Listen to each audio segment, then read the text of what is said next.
Good evening, everybody, and welcome to College Football Wraparound. It is a special edition, and Jack is here to join me tonight. What we're going to talk about is because Conference Championship Week begins tomorrow night, and so he is here to join me and talk a little bit about all five of the Conference Championship games when it comes to Power Five, and then we will answer some of the questions.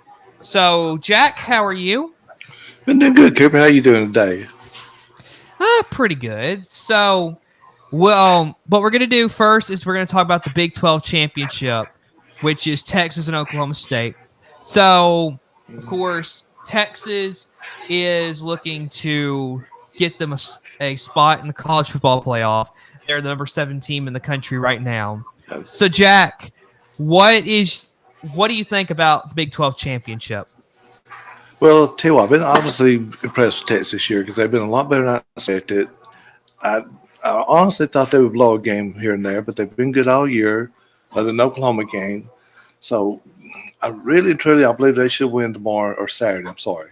They should win that game pretty easily, I would think. Oklahoma State's been up and down all year, won a game or two, but then turned out let South Alabama beat them. So if I was a betting guy, I'd go with Texas winning this one.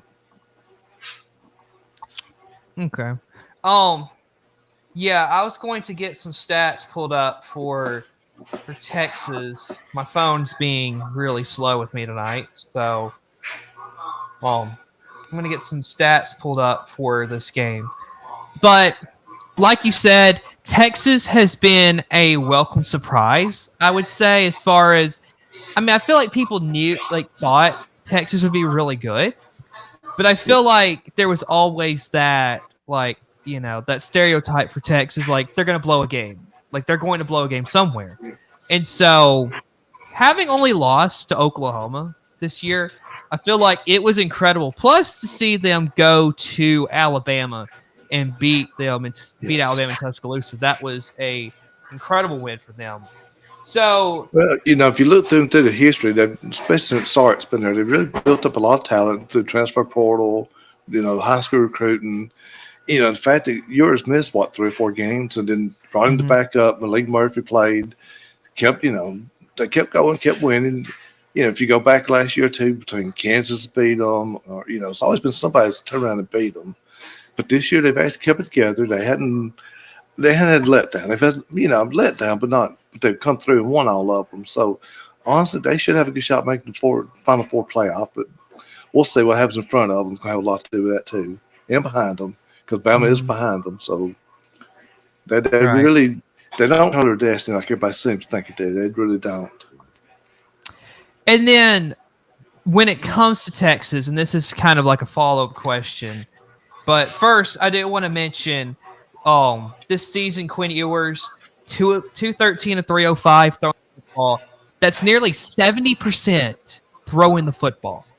And he's thrown for about 2,709 yards with 17 touchdowns and 5 interceptions. So I'm just saying, any year that a guy can throw for nearly 70%, that means you got a pretty good quarterback. And that helps your offense play really well. And, incredible stuff there in Texas. But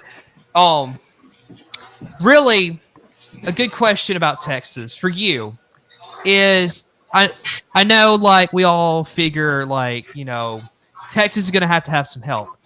But what do you think about, because Ohio State is placed at 6, what is your opinion on that and how they're ahead of Texas? Would Ohio State possibly jump Texas even if Texas were to win their conference?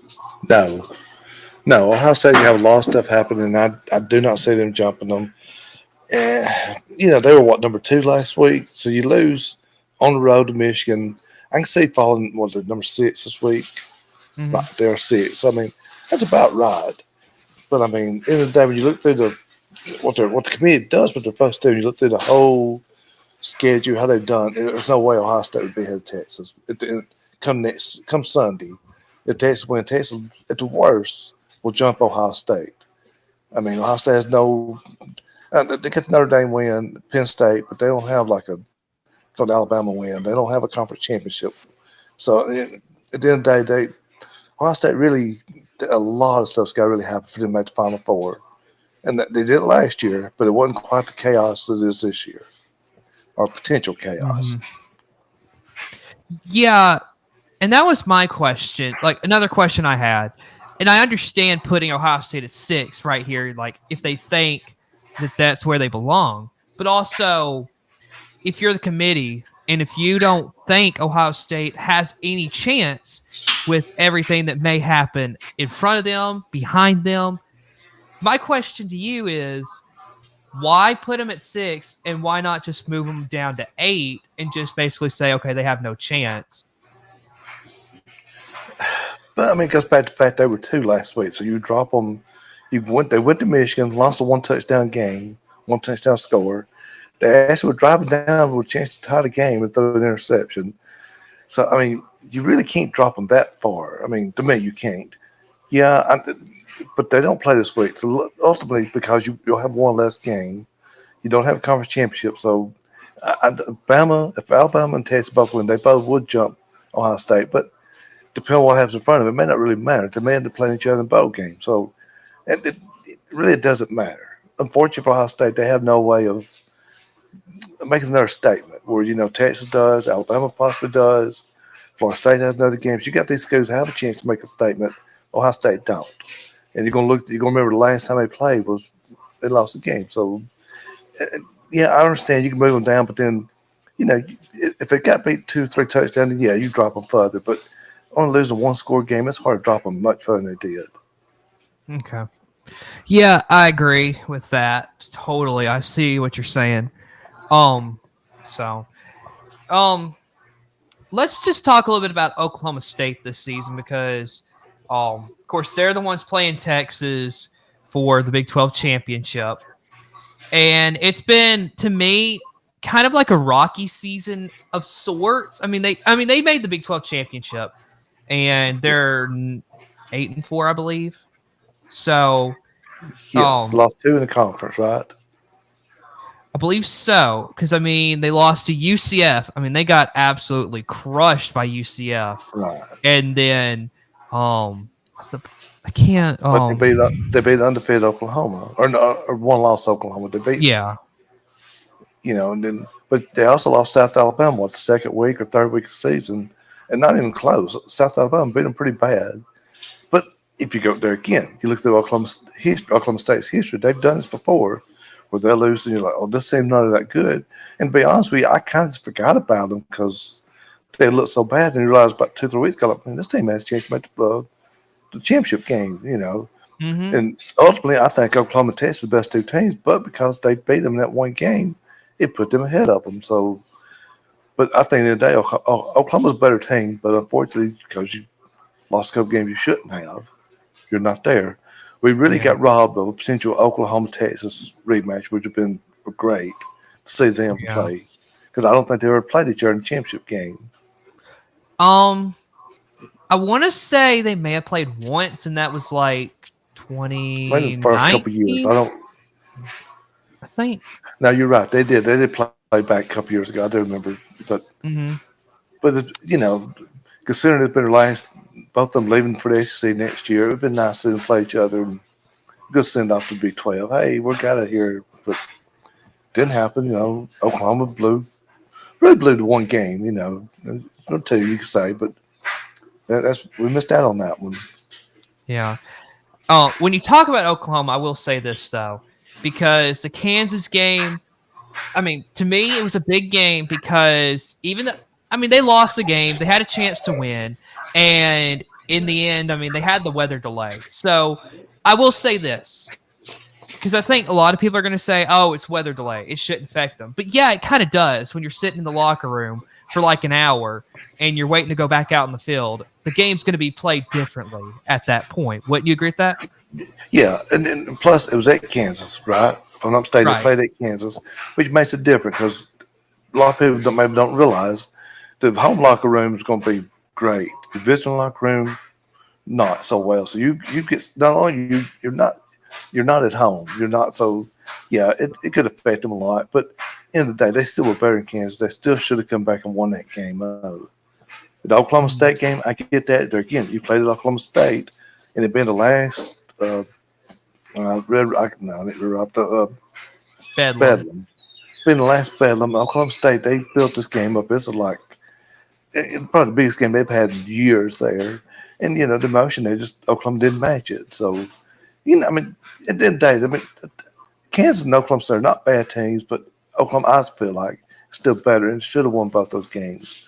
We should be sitting here talking about an undefeated Oklahoma, a one-loss Texas, potential. Hey, the winner of this one's in the playoff, but we're not. Unfortunately, we don't get that. We get it at the SEC, potential Pac-12. You get these two conference games, but you don't with the Big 12, which we should have. Right. Looking at Oklahoma State this season, just a little bit of some stats to put out there. Alan Bowman, their starting quarterback, 248 of 414, which is 60% completion percentage, 2,808 yards, 10 touchdowns, 11 interceptions. So Alan Bowman, he turns the ball over quite a bit. And so it's going to be interesting. The big thing here, though, what I want to watch for is going to be that Oklahoma State run game with Ollie Gordon. He's carried the ball 245 times for 1,579 yards and 20 touchdowns. It's going to be that run game with Ollie Gordon for Oklahoma State against that Texas defense. I think that's the real big thing I think most of you want to watch for. Yeah, I agree. And no, about Oklahoma State that people maybe hadn't thought about. It's the quarterback they had last year. I can't remember Sanders. I can't think of his first name. Mm-hmm. He transferred to Ole Miss. If he stayed, you'd had more of the passing game system. But I don't remember exactly what happened last year to make him want to transfer. But he played a little bit at Ole Miss. I know he come in during I think it was LSU game they were playing or Georgia. It was Georgia Ole Miss. But he had to come in, play a little bit. But I don't think he's played a lot at Ole Miss. So whatever happened at Oklahoma State, he left. They're missing that quarterback. Like I can think of it, Sanders. I can think of his first name, but I mean, Texas should win this game and sit there Sunday and see what happens. Yeah, I'm gonna go Texas as well in this game. I mean, Texas should win this game, but I guess we'll have to just wait and see what happens. All right. So let's turn our attention now to the Big Ten Championship. Iowa and Michigan is playing in this game. And so, Jack, what do you think about this game? This is probably the most boring game you'll watch this weekend. Iowa's not on the record. I know 10-2, but they're not. Unfortunately, the Big Ten, the better teams are on the one side. So this should not be. Michigan should win this one easily. Luckily, it's the primetime game. We can sit back and go, you know what? Watch the games early, guys. Don't watch it last one because Michigan should knock this one out by halftime. It should be over with. Yeah, I'll say this. Michigan, it's going to be interesting because I think they are going to speed this game up by running the ball. I feel like they'll probably say going into it, we're just going to run the ball all over Iowa. Because even though Iowa's defense has been pretty good this season, they haven't faced an offense like Michigan so far this season. You're right. And the fact, if you look back, Penn State beat them 31-0. Penn State's not this juggernaut on offense. But I'll say this for people who enjoyed 1970s, early 80s football where you run the ball 70-80% of the time, well, this will be the game to watch. Because like you said, Michigan's going to run the ball. And that's what they did at Penn State. They'll do it again Saturday. I have no reason not to. They'll throw a little bit just to back them up, but they'll run the ball probably 80% of the time, I would think. And, hopefully not get nobody hurt. Let's just ease out of it and get ready for the playoffs.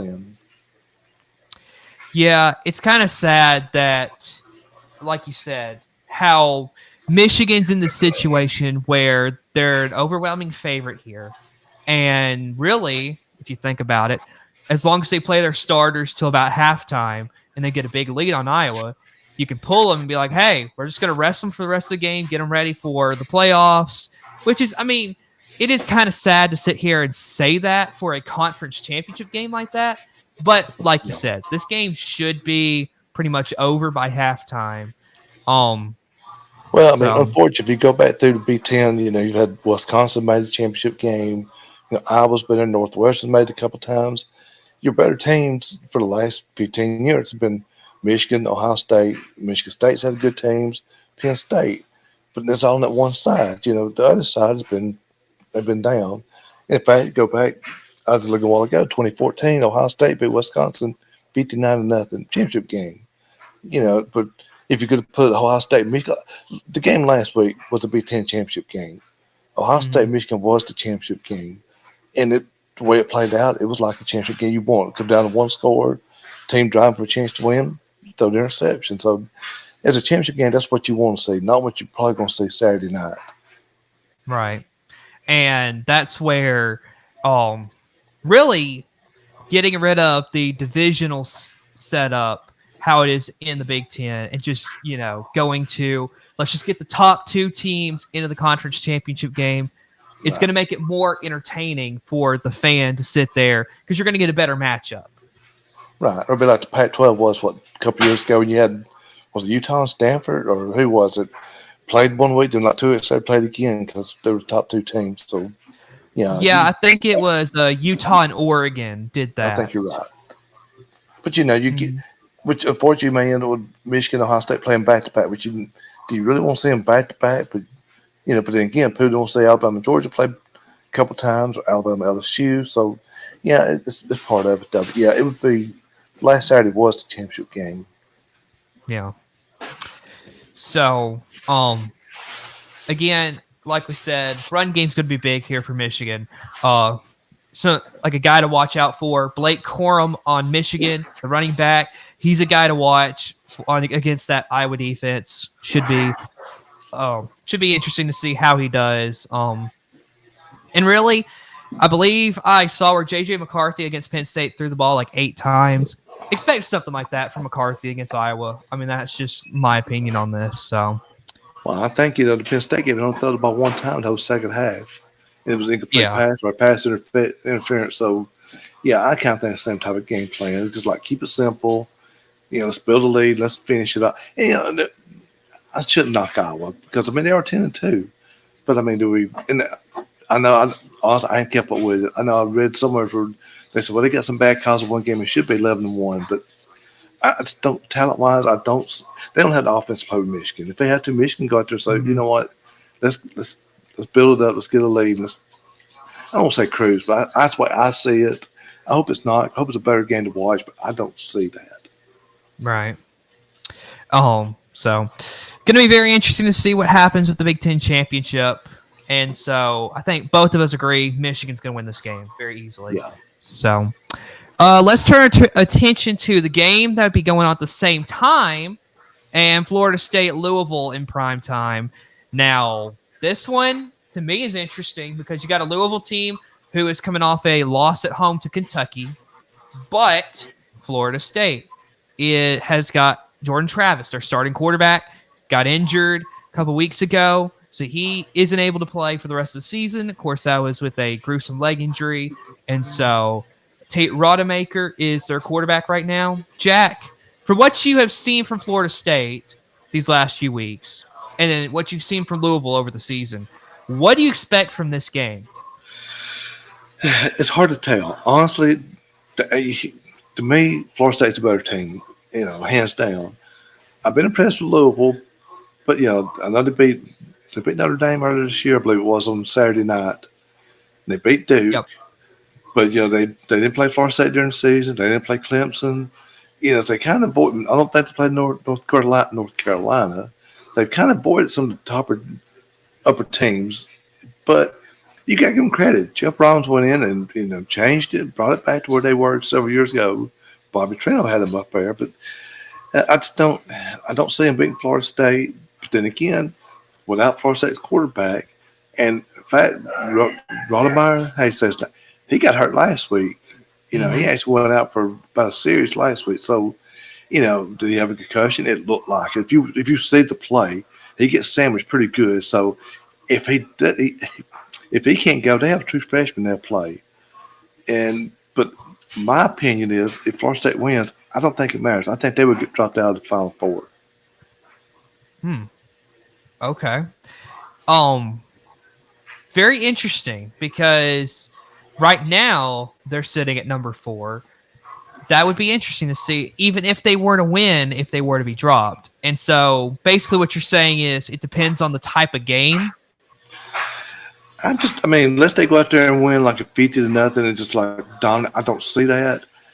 But I think they are like the 2014 TCU team that was in the top four last week, won big and dropped. I think Florida State would drop. I think they're going. I think TCU last year, the championship game. I think you're not supposed to look at it like this, but I think the community's going to say, wait a minute, we don't want another potential blowout. If we can end up with, you look at the teams up there and potential teams at 5, 6, 7, 8 that you can put ahead of them. I just don't see them putting Florida State in.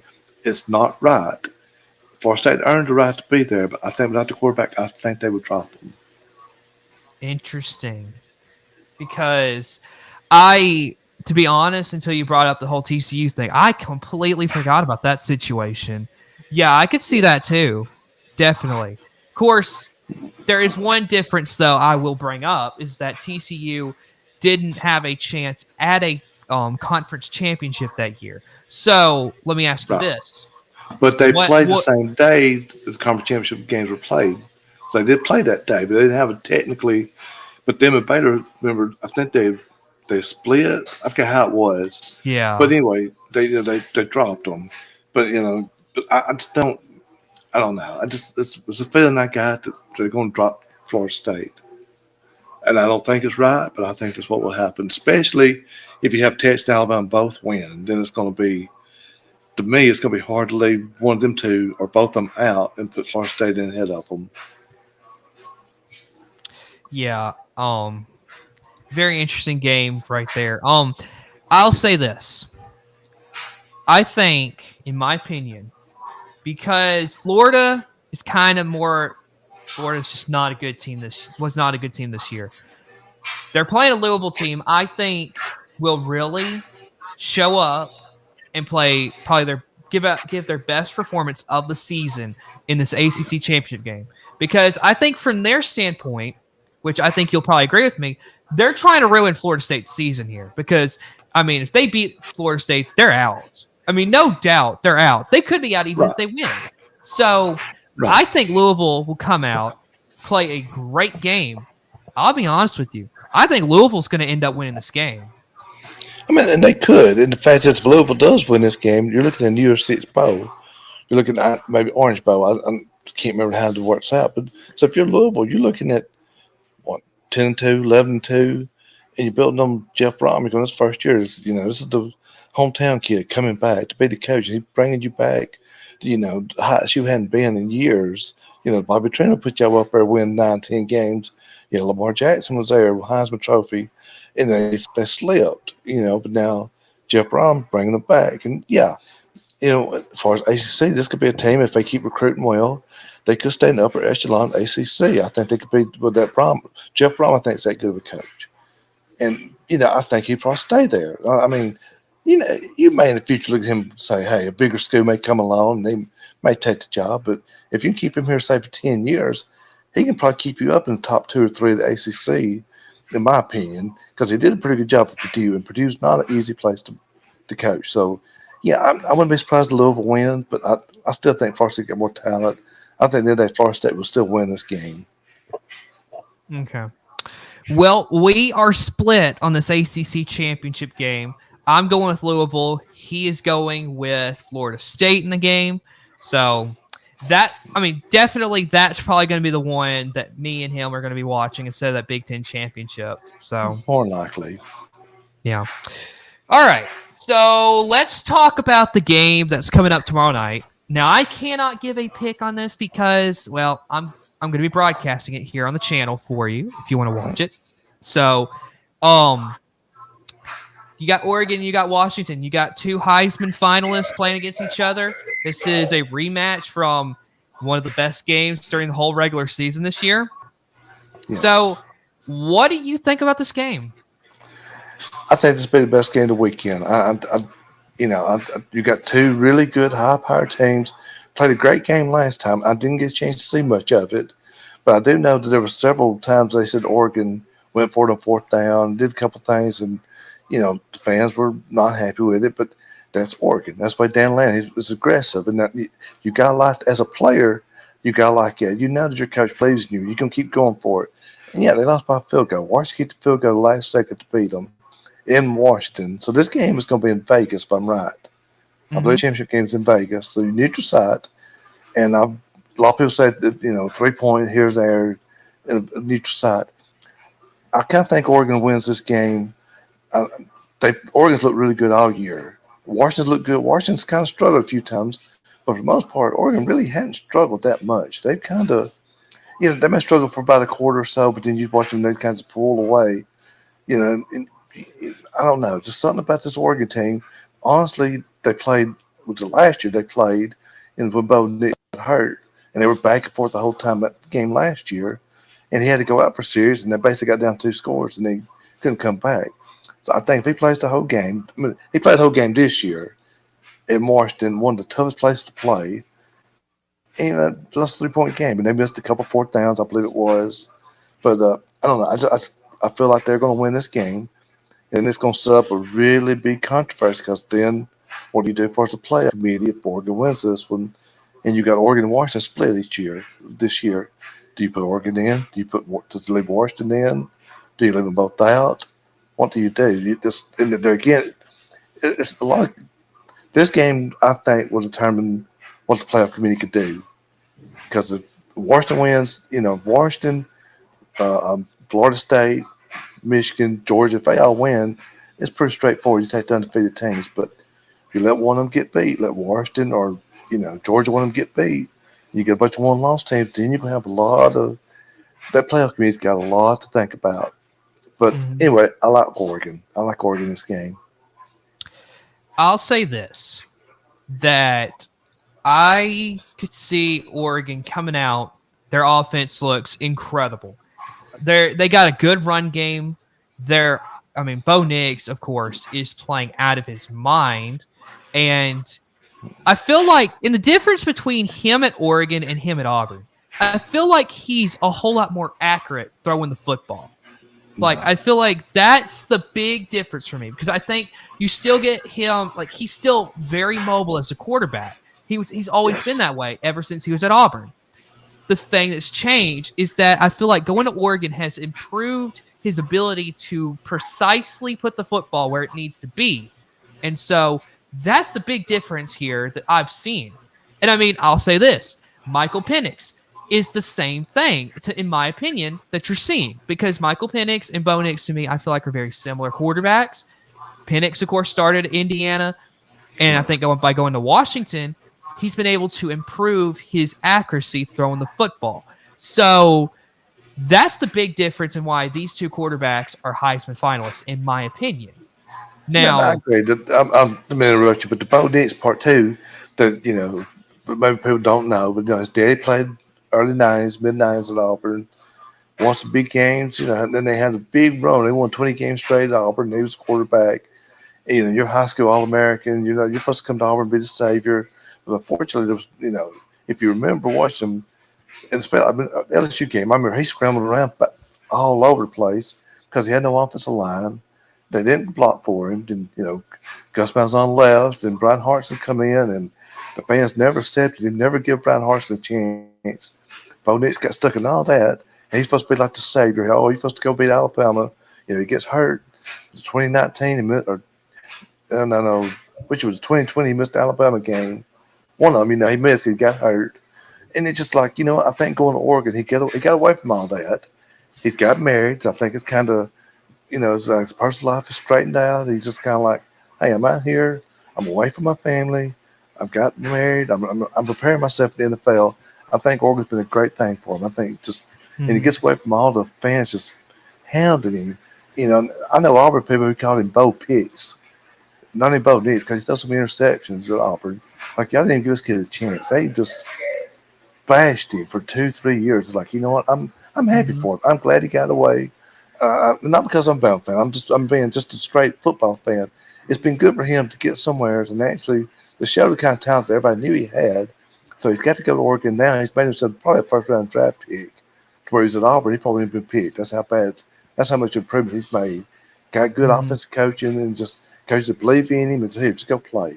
And Michael Penix, same deal. You get out to Washington, Washington offensive coordinator will be a head coach in there a year or two. Uh, I can't think of his name now, but Ryan Grubb, is that right? The offensive coordinator of Washington.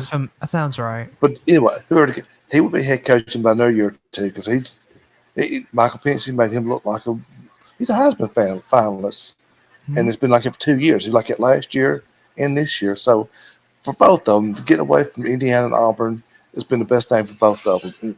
And, like I do. Sometimes transfer is not the best thing, but for them two, it definitely has been. And they're not the only quarterbacks it's been good for them. But we'll leave it at that for now. But I'm happy for Bo Nix. Yeah. Totally agree with everything you said. I will say this game coming up, I think it comes down to defense. Which defense shows up? Or if I shall rephrase it, which defense makes more plays? Because I feel like that's going to be the thing. Because you got two just elite offenses going at it in this game. It's going to come down to whose defense stops whose offense. I mean, that's really, I think, the matchup to watch. Or which offense made some mistake. It could be either way you look at it. Yeah, I agree with you. So, I mean, honestly, I can't make a pick on this, but but the only pick I can make is if I outscore. I feel like this is a game where you're going to have the winner win. I would say this is like a 45-42 type game. Well, yeah, it was 36, 33 regular season. So, yeah, neutral side, it could probably be a little more high scoring. Yeah, I can Yeah. see that. I can see maybe the first 40 wins. Yeah. All right. Well, we are getting to our final championship game to preview, and then we'll get into some questions. And I'll, of course, get back on that community post on YouTube just to kind of check and make sure I got all the questions. But so SEC championship game, I saved it for last because it's always a pretty good. Well, let me phrase that. Most of the time, it's a pretty good game. Yes. So, so I wanted to get your opinion. You got Georgia, you got Alabama, and this is really, if Georgia wins, then Alabama has no shot at the playoff. Alabama Right. wins, the committee's got a lot to think through. So, True. what do you think about this game? Well, okay. First of all, you say I got the Bama hat on, so I'm obviously going to be rooting for Bama. I'm not, but it's hard to pick because I watched a guy on YouTube another guy discuss this game, and he brought up some great points I won't get into, but it's hard. Okay, the way I look at it, 2 years ago, Alabama went to Auburn, struggled, looked terrible, and had to make a last-minute drive to score to win. Bryce Young drove 90 yards, and then they won with 4 overtimes, something like that, And it's like, there's no way they beat Georgia. Well, they go out there and beat them. Excuse me, Cooper. Oh, I'm sorry. You're good. But going back, you go back 2 years ago, what Alabama did, that was like, there's no way they're going, I mean, I didn't think no way they'd beat them. And Bryce Young went and played a great game. Jameson Williams and, John Mitchell, they just, I won't say it surprised Georgia, but they went out there and beat them. So it could be the same type of deal this year where, everybody's like, well, Georgia looks, and I think Georgia's the best team. I think they've looked the best all year. There have been a couple of games you go, but when they've been challenged, Ole Miss challenged them. Oh, Kentucky, and people said, oh, here, and they just smashed them, and it's like, no. Now, Georgia be ready. It's going to get down to the quarterbacks. Carson Beck, Jalen Milroe, who can make the plays. Has Carson Beck been challenged all year? No, I don't know. Jalen Milroe, if I'm playing Jalen Milroe, I'm going to make him a passer. I'm going to make you pass the ball about 35 times a game. I'm going to stop the run game. I'm going to match up your receivers. I'm going to make you make them. And, it's hard to say. I'll say if I was a betting guy, I would probably bet Georgia. Being in Atlanta, I'd probably bet Georgia. But I'm going to be rooting for Bama. But I don't know how to say that. I'd probably go with Georgia. I hate to say it, but I'll probably go with Georgia. I will say this, that I agree with you about making him a passer to an extent. And here's the only thing I think, as far as passing, that can be dangerous that Milroe can do. And that is, I think his deep ball is something to really watch if you're Georgia.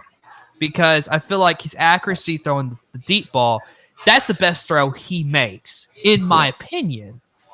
So I feel like if you're Georgia, I agree with everything you said, except I think you have to make him throw the intermediate and the short passes. If you make him have to do that all game. No, I agree with you. That's where I think Georgia has probably the best defensive backs that can match up with Alabama's receivers that maybe Alabama hadn't seen this year. LSU didn't have defensive backs. Arkansas didn't. Texas A&M didn't. They didn't match up. With Kirby Smart, Will Muschamp, and then Glenn Schumann, who is the actual defense coordinator. But those three on that staff, and they know this. They may go out there and they may sit back 8 guys back. They may blitz him. They're going to show him so many different stuff. I just kind of, I don't know. I don't know how he's going to. If he goes out there and performs really well and Bama wins, he would probably be going to next year being the top Heisman candidate.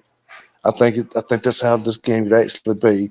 I don't think it's that great, but if he goes out there and puts up 300 yards, 3 or 4 touchdowns, and Bama wins, they're going to let him go. Hey, this guy next year, it could be your Heisman guy. And, I don't know. I mean, full disclosure, I'm rooting for Bama, but I just think Georgia's going to beat them. Yeah. As well, I think you got to make Milroe a pocket passer. The run game, if you're Georgia, as long as you shut that down and you make him a passer, it's going to be that's more of what Georgia wants. If you're Bama's defense, wouldn't you kind of want to have to make Carson Beck have to make tough throws as well? I would probably blitz him with Dallas Turner and Braswell and the guys Bama's got. I'm going after him. I'm gonna make him move around. Where Jalen Milroe, you don't want him moving around. Carson Beck, I'm gonna make you move around. I don't think you're not the athlete. And you know what? We can stop if Bama goes and stops running game. Then sends 5, 6 guys after Carson Beck and match up the defense because with Arnold and Caleb McKinstry, they should be able to match up with those receivers. That's what I would, as a Bama fan, I hope they go after him and just see. Let's go out, maybe hit him a couple times, see if he can actually withstand it, see what he's got. I like Carson Beck, but he's been challenged this year also with the defense. This is one of the games that both teams are going to sit there and go, this is the best defense both teams played all year. Mm-hmm. And it's obviously the best team, the most physical team both of them have played. So this, the winner of this game should be in the playoffs. I don't care if Bama goes beats Georgia; they should be in the Final Four. Yeah. I'll say this because you had Stetson Bennett. He was the quarterback of Georgia in their 2 national championship wins that they've had over the last 2 years. Difference between Stetson Bennett and Carson Beck. Stetson Bennett, you knew he could be dangerous and be mobile and run the ball if he needed to get out of the pocket. Now, he was a pocket passer first. Yes. That's the difference between Carson Beck is I feel like he is more likely to sit in the pocket and look to pass. So that, like you said, it's the big thing there for Alabama's defense. Get after Carson Beck. That's going to be the big thing here. Yes. And so this is a game which I'm going to do it on Saturday as well. So you'll be able to listen to my broadcast if you want to. And so, it's hard. To me, this is a close game. Yeah, I agree. And I said earlier, I thought the Washington and Oregon would be the better game. This will be a close second. It's like 1A, 1B. These 2 games are going to be. These are the best 2 games of the weekend. Best matchups. They may not be the best games. These are the best matchups. These are 2 games you need to watch. But I don't know. It's hard for me to imagine Bama beating them. But I thought this 2 years ago, and Bama went into Atlanta and pretty much dominated Georgia. Could they do it this time? Yeah, they could. Could they get beat, double digit? Yeah. They're like a 6-7 point underdog. So it goes either way. But, it's hard for me to see Georgia getting beat. But then again, they've won 29 straight games. If they're going to lose, it's been a great one to lose. If I'm Georgia, you don't want to lose, but you're going to lose here, you're in the playoff. But Right. if you're Georgia, if you lose this, but you may not make the playoff. And that's kind of scary to think that you've been this dominant for 2-3 years and you could lose one game and not make the playoffs. But you Right. don't know. It almost reminds me of, I mean, I hate to say it, but like go back 10 years ago, Alabama goes back to back. They go to Auburn, they lose, and then Yep. their chances of actually playing for a championship is gone. So Yep. it's almost the same feeling as if Georgia loses this game and if they can't make the playoff, it's almost that same feeling. Wouldn't you agree with that? Well, yes, but the only difference was that was still the BCS area. That's before the playoffs. So Yeah. if that happened now, Bama would still be in. They've still been in top four because you lose on a free play. Let's be honest, it's a free play. But that's the only game you lost. Yeah, they still would have been in the Final Four. But yeah, you're right though, and it's just Georgia. It may take a free game to get a beat, but honestly, it's gonna be hard for me. I said earlier, if Bama wins, I think they should be Final Four. But if Georgia loses, are they really 4 teams better than Georgia? Can we really sit there and say, hey, there's 4 teams better than this team? If the only loss you have is on a neutral site to a one-loss Alabama team, can you really sit there and go, wow, man, there's really 4 teams better than us? No, there's not. Yeah, I agree. If there's any team that could lose their conference championship, and I believe they can make the playoff, it is Georgia. That's my opinion. Because Yeah. to me, like you said, they are the most dominant team over the last 3 years. Yep. I have a hard time believing that they lose this SEC championship game, and let's say it's a close game, like a 3-point game. How could you leave Georgia out? I don't think you can. I really don't. But then how do you not put Bama in if they beat them? So there's going to be a lot of people in this country. If something happens, there's going to be a lot of mad people. And they'll tell you the 12-team playoff solves this. No, it don't. We won't get in that discussion. That 12-team playoff is just going to be it's even a bigger mess because you take away a lot of games. What you get now is 14 playoff that people don't realize and won't think about. Michigan Ohio State last week was a playoff game. That's what you want. You want your regular season to mean something. That game meant something. Now, if you're Ohio State, yeah, you're 12-team playoff. So what? We lost. We get an extra week off, and Michigan has to go play, and we're going to host a playoff game. That's what you get with 12-team playoff. With a 14 playoff, Ohio State, you're not in. You're not. You're done. It's going to take. It's going to take Oklahoma State winning. It's going to take Georgia winning. It's going to take Louisville winning. It's going to take Iowa winning for you to even possibly get back in. That's not happening. That's all not going to happen. Ohio State, get ready to go to Rose Bowl, and you get to play. I'm trying to think about the Pac-12. You may get Oregon and Washington. You probably get the loser of that one, or possibly the winner. Hey, go play Rose Bowl. Happy y'all will play Rose Bowl anyway. Good. Go play New Year's Day. We'll watch you play out there at 4:00 New Year's Day while we're waiting on a playoff game. Yeah. Of course, very interesting stuff going on in the world of college football. Jack, you said Georgia is who you're going with. Yeah, I hate it, but I'm going to go with Georgia. And I know I did this 2 years ago, and there's people that not here, but I got called not a real Bama fan, all this stuff. It's just hard to sit there and look at that Georgia team and think they're going to get beat. I don't see it. I hope I do see it, but I don't see it, if you know what I mean. Right. Yeah. All right. Well, let's get into the final portion of our show. And we had 2 questions. Of course, like we said, though, this was kind of a kind of thrown together last second to stream. So, well, we we're going to try to do it early this week, and we hadn't had a chance to. Things have happened. Yeah. So, first question here is from Colton Naylor. It says, who is the biggest underdog teams out of all the conference championship games? The biggest underdog, Iowa. And they're just, I don't see. Yeah, it's Iowa. Yeah. Iowa is, I'm actually interested to see, I'm going to look this up real quick, to see how big the line is on this game between Iowa and Michigan. I The would truth say, is, I'm sorry. The truth is, I will probably play a great game. They'll probably be a lot closer than we're sitting here talking about it. But yeah, they got to be it's got to be about two digits. It's got to be about double digits. It's got to be two, three touchdown underdog, probably. yeah, I'm gonna look this up because I'm interested to see. So this is crazy to think about, but right here, this is according to the USA Today.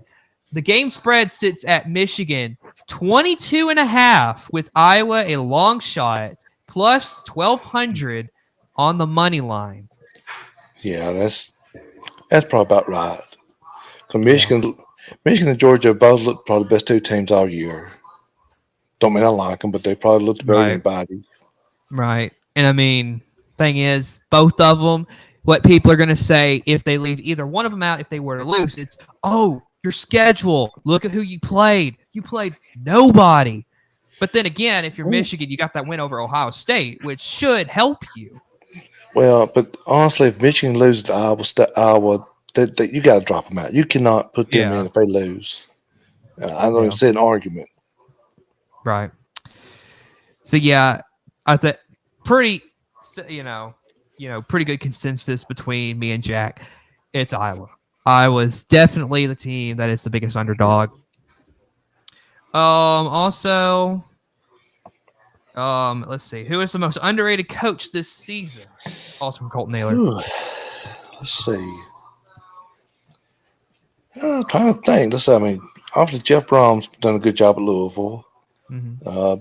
The guy at Oregon State, just John Smith, just Yeah. took the job at Michigan State. Definitely a good job. Got that Jeff Traylor at Texas San Antonio, good coach. Done a good job. That's a couple of them.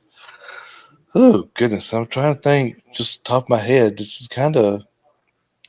I guess it's the first three. It kind of pops in right off. I think the one for me, the one that pops up for me, and they're in the top 10 right now, Eli Drinkwitz at Missouri. I mean, look what he's done. I mean, he goes from, people are wanting to get him fired to now, look at where they're at.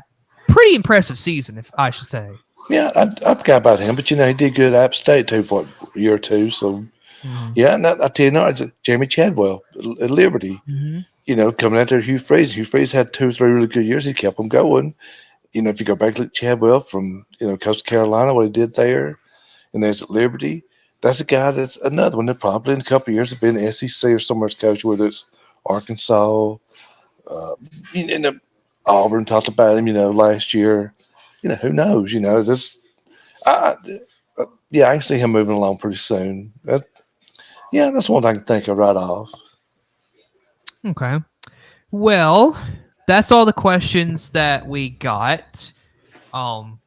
So, anything else you want to talk about? Well, you kind of look back to the playoffs, and I'm kind of just looking a minute ago. You start back 2014 to now. When they did the rankings, everybody talks, the first rankings, it's so important. The first rankings, we got to see them. If you actually go back and look at some of them, a lot of these years, the first 4 that's ranked are not the last 4. 2014, you're sitting there, Mississippi State, Ole Miss, Auburn, they're in there. They're not in there. The end of the year, they're not there. But I go back 2014 when I was looking at the last ranking before or championship Saturday, the last ranking. You had Bama, Oregon, TCU, Florida State. Ohio State was 5. All right. Ohio State goes beat Wisconsin 59-0 with a third-string quarterback.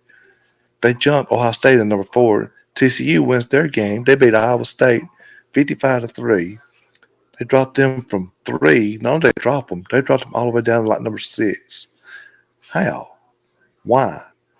So I used that one. There's several more samples, but I used this one to look at you. Go, if Washington loses Friday night, that puts Washington, Oregon 1 loss apiece. If Alabama beats Georgia, that puts Georgia and Alabama 1 loss apiece.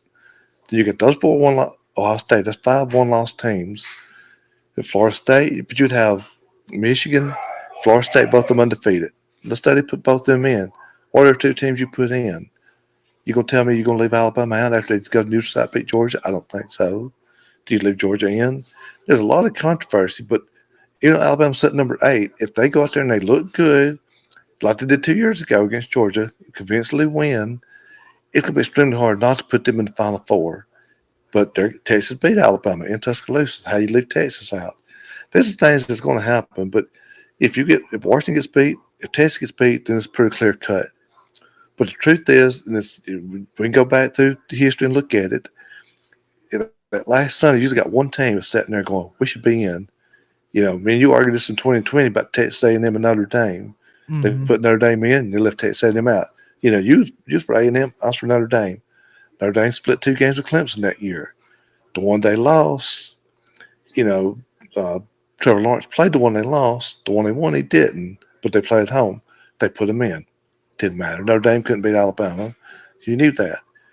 We look at TCU last year. They lost their championship game, but they still put them in. They were in the top 4, lost their championship game last year. They still put them in. Here's the problem with the 12-team playoff also. You put TCU in last year. Everybody says, "Oh, they shouldn't have put them in. They should have been." They beat Michigan in the semifinal game. Michigan choked that one away. Okay, right. TCU didn't start. TCU was not in the same ball field as Georgia, but they were in there.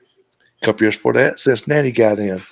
Yep, it wouldn't be blowout, but Alabama. But if you watched that game, there was never a time you go, Cincinnati got a chance to beat Alabama. You knew this. But for all these people are pushing this 12-team playoff, Tulane's going to get in because we need a G5 team in. You know what? Tulane lost to Ole Miss earlier this year. Tulane, do we want to watch Tulane play an Alabama, a Michigan, Ohio State, Georgia? Do we want to see that? No, you don't. We don't see that. But everybody talks about conference champion. They're supposed to put the 4 best teams in. And I mean, I keep going back to Alabama. If Alabama wins, it's hard to say they're not one of the 4 best. And Florida State, I feel bad for Florida State because I'm afraid they will get left out, win or lose. But I say that, but then if you have all the other teams get beat, then they may leave them in. But either way, what's going to happen Sunday is going to be very interesting. And, honestly, we may end up, everybody's talking about the 14 playoff. And it is the most important part, unfortunately. But we may end up with some really good bowl games. You may end up with Alabama, Penn State playing the Sugar Bowl. You may end up with Florida State and who knows what we're going to end up with. We have some really good bowl matchups, but people may not want to watch it either. So, there's going to be some interesting stuff happening Saturday, Sunday, but it starts tomorrow night. They better read college football fans be ready tomorrow night because Washington, Oregon could determine a lot of stuff around through the weekend. Yeah. So a lot of interesting stuff we've talked about tonight. And, I got to say that I would agree with you about, like you said earlier, it's pretty clear cut. Georgia, Michigan, Washington, Florida State, they all win. Then there's nothing to talk about here. It's all over. But the big thing is, you get something crazy happen, well, then we got some discussion. And that is where Sunday, which I've got to determine a time, which I'll determine this between tomorrow and Saturday. But we will come on and talk about the playoff field. And then we'll actually dive into the 4 teams and talk about their seasons up to that point to get to the playoff. And so Sunday, we will be live. So you can bet yourself on that. Well, I'm going to say this too, though. I'm sorry, I keep interrupting you, but I'm going to say this too. You hear about chaos. This is going to be the chaos this week. But, if you have to go back through history, through the playoffs, November is when the chaos usually happens. We can go back to, was it 2012? I think it was, 11-12. Alabama lost Texas A&M. The next week, you had like Oklahoma State, but a couple teams get beat. Alabama gets right back up in there. You had and it goes back even before that, like 2007. LSU loses like Arkansas November, but they worked their way back up in there. Florida lost Ole Miss like in October one year. They worked their way back up in there. Lost a few happens, they can go back even years before that. Texas Tech beat Texas, I think, or beat Oklahoma, one of them, late in the year. It's always, Oklahoma State should have been in one year. You had all this stuff happen usually in November. So, and it didn't really happen this year. You don't really have that November shakeup like you could. Go back last year, LSU beat Alabama. Probably the reason knocked Alabama out, or they didn't get the championship game. You wouldn't know what would happen. But this is the first year you sit there go. It really had the chaos. I don't. Part of me don't think we're gonna have much chaos this weekend either. I can see Oregon winning. Other than that, I can see it being what they call chalk. I can see Georgia winning, Michigan winning, and not being much controversy come Sunday. And in a way, I hope it doesn't come be controversy, because then all you're gonna hear the media talk about is 12-team playoff, and that's all you hear now. If we had 12-team playoff, and it's just, I'm happy at 4, but this last year of it, so we might as well be embracing 12. But one thing we also could talk about, we'll do a video maybe later on, about some of the coaching changes. There's some very interesting coaching changes coming along too. And one that I really can't wait to see is Bobby Petrino coming back to Arkansas as offensive coordinator. And some comments I read today, he said, it really is, that's going to be very interesting what happens there. Yep. All right, everybody. I want to thank Jack for coming on. Of course, a lot of fun having him. Well, nothing happens. We'll be back with you Sunday. Yep. All right. Well, this is it for College Football Wraparound for tonight. We want to thank you. And, of course, we'll be back Friday night, which is tomorrow night, for Oregon, Washington. We'll be here Saturday for Alabama and Georgia. And Sunday, we'll be here to talk about the College Football Playoff field, which will be set. And so, of course, hey, it's first week of December. And it's probably, besides Thanksgiving week and Labor Day week, this is the best week of college football by far, in my opinion. Then we got Heisman Trophy next week. Yep. So who knows how that's going to work? Oh gosh, that's going to be interesting to see. So, yeah. Well, that is all for tonight. Thank you all for watching. We will see you again tomorrow night. All right, go Ducks.